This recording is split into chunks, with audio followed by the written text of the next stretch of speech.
श्री शिवाय नमस्तुभ्यम दोस्तों। आमला की एकादशी व्रत कथा के अनुसार एक समय की बात है जब महर्षि वशिष्ठ जो है वो राजा एक मानधाता थे, उनके पास पहुँचे और उन्होंने विश्व की कल्याण के लिए कथा सुनाने के लिए कहा था। तब महर्षि वशिष्ठ ने राजा मंदाता को आमला की एकादशी की व्रत कथा सुनाई।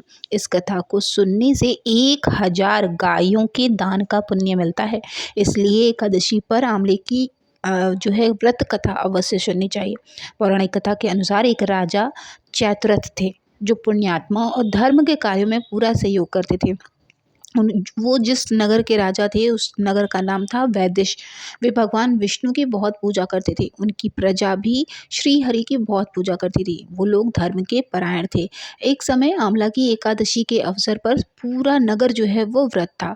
उन सभी ने विष्णु जी के मंदिर में पूजा अर्चना की और आमला की एकादशी की व्रत कथा सुनी।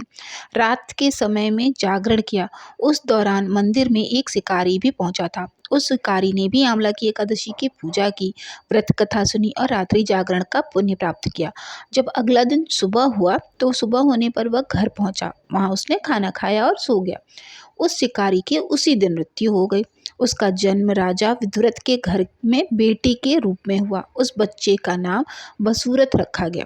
पिछले जन्म में आमल की एकादशी के व्रत की पूजा कथा सुनने की वजह से उसे जो पुण्य प्राप्त हुआ था, उसके फलस्वरूप शिकारी इस जन्म में राजा का पुत्र बना था। जैसे जैसे समय बीतने लगा, बालक बड़ा होने लगा और वो एक दिन राजा भी बन गया। एक दिन वह जंगल में गया लेकिन रास्ता भटक गया। तब वह एक पेड़ के नीचे सो गया। तभी कुछ लोगों ने उस पर हमला किया। उसी दौरान उसके शरीर से एक स्त्री प्रकट हुई। उसने सभी को मारकर राजा वसुरथ के प्राणों की रक्षा की। वसुरथ की जब नींद पूरी हुई तो देखा कि आसपास काफी लोगों के शव पड़े थे। तब वसुरथ ने कहा कि इस जंगल में उसका हितैषी कौन है जिसने उसे मृत्यु से बचाया है। तभी आसमान से आकाशवाणी हुई कि भगवान विष्णु के अलावा तुम्हारी रक्षा और कौन कर सकता है। इस घटना के बाद वसुरथ अपने महल वापस आए और सुखपूर्वक शासन करने लगे।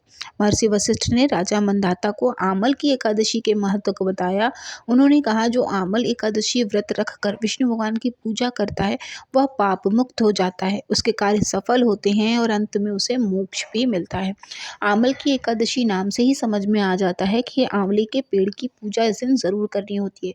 इसलिए आमल की एकादशी के दिन शाम के समय में आप आंवले के पेड़ की पूजा जरूर करें। संभव हो तो दूध और जल दोनों से सिंचन करें। धूपबत्ती और लंबी बाती का एक दीप जरूर जलाएं। अगर आंवले का पेड़ ना मिले तो भोग जरूर, प्रसाद जरूर विष्णु जी को लगाइएगा।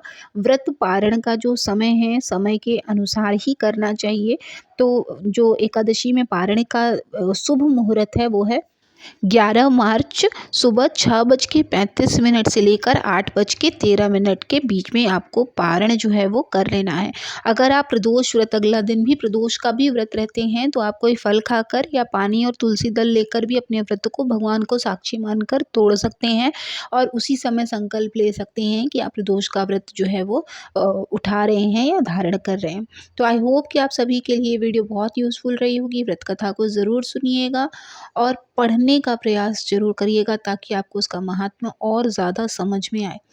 मिलेंगे नेक्स्ट वीडियो में, तब तक महादेव की कृपा, श्री हरि की कृपा हमेशा आप सभी के घर में बरसती रहे। ओम नमः शिवाय, जय माता दी।